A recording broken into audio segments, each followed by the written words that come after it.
प्रभु यीशु मसीह में जय मसीह की। मैं हूँ भावना और यीशु हमारा चरवाहा में आपका स्वागत है। आज हम जिस वचन से देखेंगे वो हमें मिलता है मत्ती उसका 6वां अध्याय उसकी 6वीं आयत में, जहाँ इस प्रकार लिखा है, जब तू प्रार्थना करे तो अपनी कोठरी में जा और द्वार बंद करके अपने पिता से जो गुप्त में ही प्रार्थना कर, तब तेरा पिता जो गुप्त में देखता है तुझे प्रतिफल देगा। खुदा अपने पाक कलाम के पढ़े सुने जाने में आशीष दे। अजीज, हम जानेंगे कि प्रार्थना का मतलब क्या है। परमेश्वर ने यहाँ बहुत ही अच्छी बात प्रार्थना के विषय में कही है कि जब तू प्रार्थना करे तो अपनी कोठरी में जा और द्वार बंद करके प्रभु से बात कर जो गुप्त में है, जो तुझे देखता है। तो प्रार्थना का सबसे पहले हम जानेंगे कि प्रार्थना का मतलब क्या है। तो प्रार्थना वो हमारे जीवन में एक तेल की तरह है कि अगर ये प्रार्थना का तेल हमारे जीवन में ना हो तो हमारा जीवन एकदम सूख जाता है। जिस प्रकार हमारे पास जब अगर गाड़ी होती है, अगर गाड़ी में तेल नहीं होता तो वो नहीं चल सकती, और इसी प्रकार अगर हमारे जीवन में प्रार्थना नहीं है तो हम अपने जीवन में एकदम मरा हुआ महसूस करेंगे, सूखा हुआ महसूस करेंगे। इसलिए ये प्रार्थना का हमारे जीवन में बहुत ही महत्व होता है। बस हमको ये जानना है कि परमेश्वर यहाँ किस प्रकार की प्रार्थना की बारे में बता रहे हैं। परमेश्वर यहाँ इस प्रकार की प्रार्थना में के बारे में बोल रहे हैं कि जब तू प्रार्थना करे तो अपनी कोठरी में जा और द्वार बंद करके अपने पिता से जो गुप्त में है बातें कर। अगर हम इसकी ऊपर लाइन में पढ़ेंगे तो परमेश्वर ने कहा है कि इस तरीके से प्रार्थना नहीं की जब तू कि कपटियों के समान ना बन, क्योंकि जो लोग दिखाने के लिए आराधनालय में सड़कों की मोड़ों पर खड़े होकर प्रार्थना करते हैं वो उनको अच्छा लगता है। और परमेश्वर ये भी कहते हैं कि मैं तुमसे सच कहता हूँ कि वो अपना प्रतिफल पा चुके हैं। लेकिन जब अगर हमें परमेश्वर से प्रार्थना करनी है तो हमें अपने आप को अकेला करना होगा।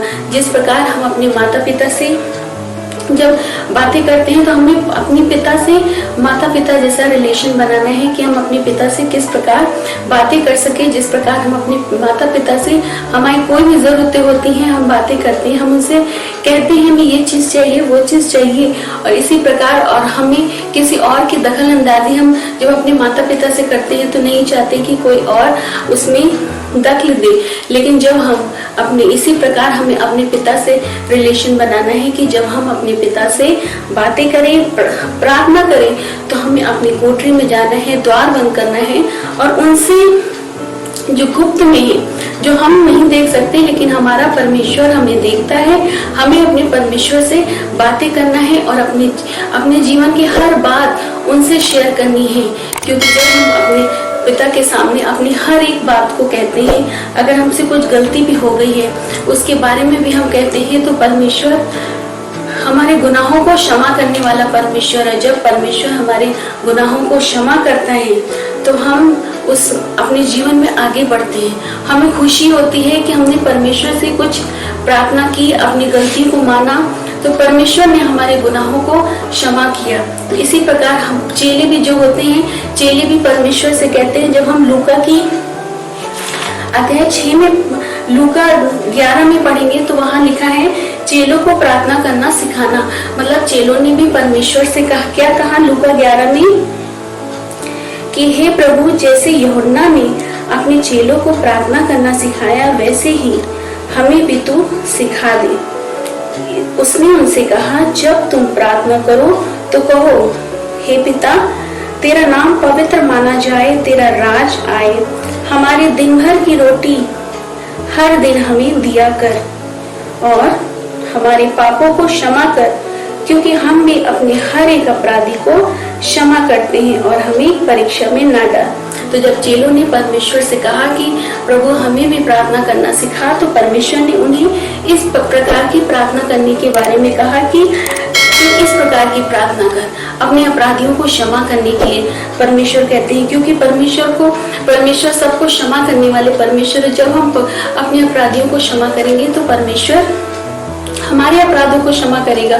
जिस प्रकार इसमें लिखा है कि हमारे पापों को क्षमा कर, क्योंकि हम भी हर एक अपराधी को क्षमा करते हैं। तो इसी प्रकार हम अपने जीवन में प्रार्थना के साथ आगे बढ़ना है, और जब हम प्रार्थना के साथ अपने जीवन में आगे बढ़ेंगे, परमेश्वर से वो रिश्ता कायम करेंगे, तो हम देखेंगे हमारे जीवन में परिवर्तन उस प्रार्थना का प्रभाव होगा और हमें आत्मिक खुशी मिलेगी, जो खुशी हमें अपने माता पिता के साथ बात करने में मिलती है। उसी प्रकार हमें आज अपने पिता से उसी प्रकार का रिश्ता कायम करना है।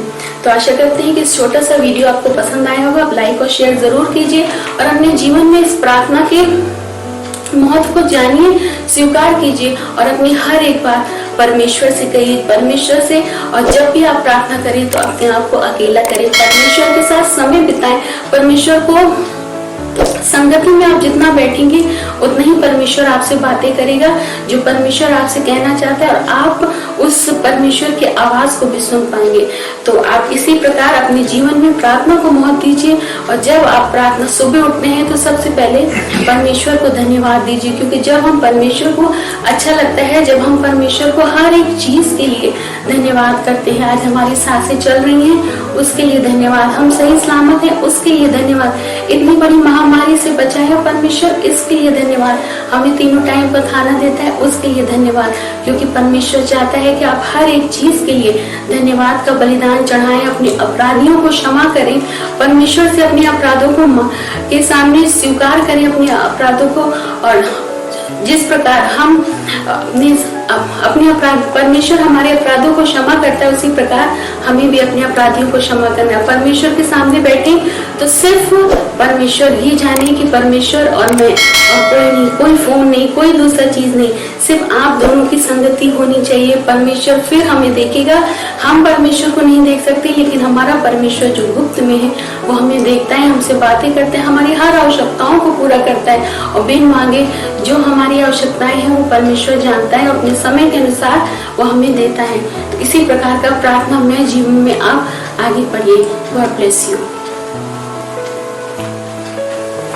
छोटा क्या है आपको उठने